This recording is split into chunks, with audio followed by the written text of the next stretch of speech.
Hello, welcome back to Leith Central. In this update for the beginning of the batch, I'll take you through the work I've been carrying out, finishing off the groundwork for the bulk terminal area, a couple of new arrivals and some upcoming work I plan to do on the workbench. I'm sorry there hasn't been much more on the channel as far as new videos goes, but we have had a bereavement in the family recently, so that's taken up quite a bit of time and quite a bit of distraction, as I'm sure you'll understand. I hope you're all keeping well and I hope you enjoy the update.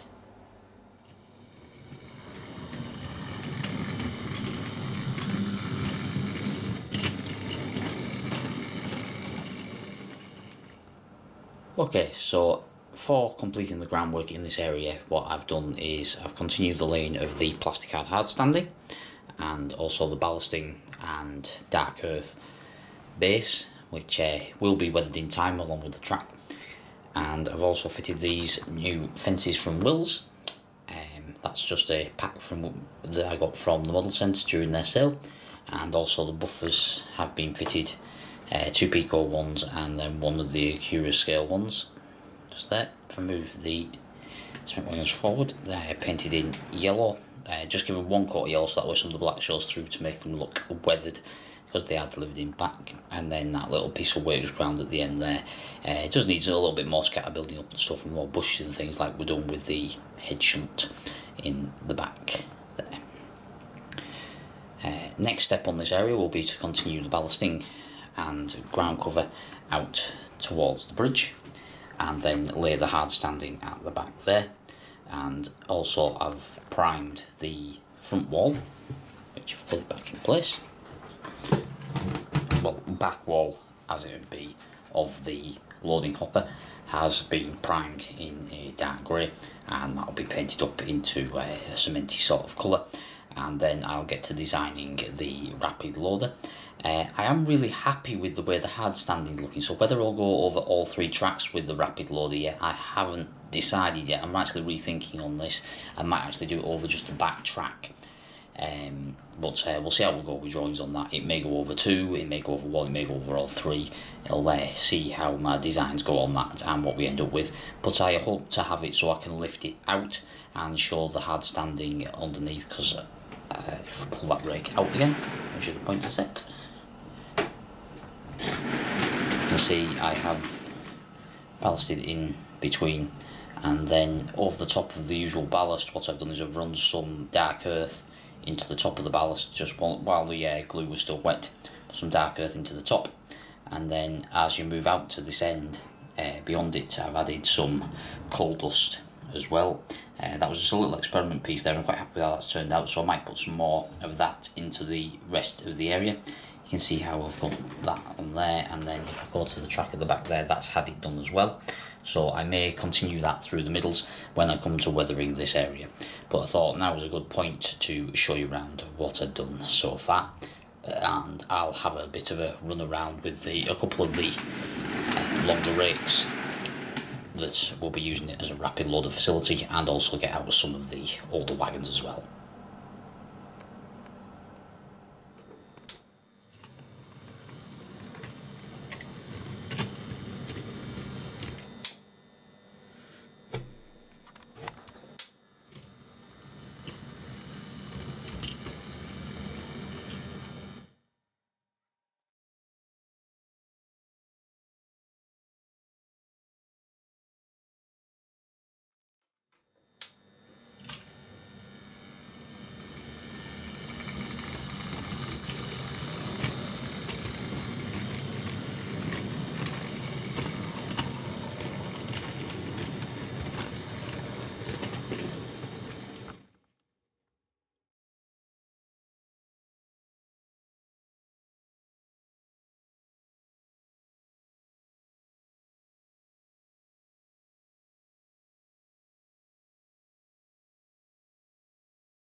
So now I've got the hard standing in place, what I'm going to do now is ballast in the remaining areas of track here. And for this, what I've done is I've got some normal ballast like I've used on the approach here, the medium grade clean ballast, and then what I've done is I've added to it some coal and some other dark earth, red brick and other sort of material colours that just to give it some different varying tones, and then I'll scatter some more of that on top. So I'll get on and fill in that area now, and then we'll get that soaked in, and that should finish the internal area here. And then it's just a case of doing the same job as I did on the back siding with the buffer end up at the far end, and that should complete the whole hard standing area. And then I can have a look at designing of how I'm going to design the loader that's fitting on the top.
Next job on Leith Central will be to weather up the new Acura scale hoppers, the HUOs, and finish off this sturgeon that I've had on the workbench for a while. It just needs transfers and some weathering, and then I'll move on to doing some more of these 24.5 tonne mineral wagons for my MEO rake. With the 21 tonnes coming up from Acura scale, I'm looking to expand this rake as far as possible, but I believe the model centre are also doing a 24.5 tonner, so I may look for some of the top numbered one of those as well. Some recent arrivals on Leith Central have been the Andrew Barclay 040 from Hattons that was a January sale buy, and also the HUO hoppers, which were also on a January sale price from the model centre. Two models I've been looking at for a while, and luckily the model centre had some tops numbered HUOs left because I missed out on them when they first came out from Acura scale. So glad to add these to the fleet, and will eventually get round to weathering them. I hope you enjoyed this update on Leith Central, and I hope you've been enjoying some of the other things I've been putting on the channel as well. There will be more to come, but as I mentioned at the start, we have had a recent family bereavement, so like time for modelling and focus on modelling hasn't really been there. But I am getting back to it now, and hopefully we'll get a little bit more work done before the little one comes in about a month and a half's time. So everything's getting exciting again. Whether it comes to modelling and also with the baby being on the way. So I'll get modelling done when I can, and I'll get videos to you when I can. Remember to like, share and subscribe, and click the little bell icon so when I do put one up you don't miss it. Thanks for watching, and also thank you very much for putting me beyond 1,000 subscribers very recently within the new year. And I'll keep going on Leith Central as and when I can. Cheers.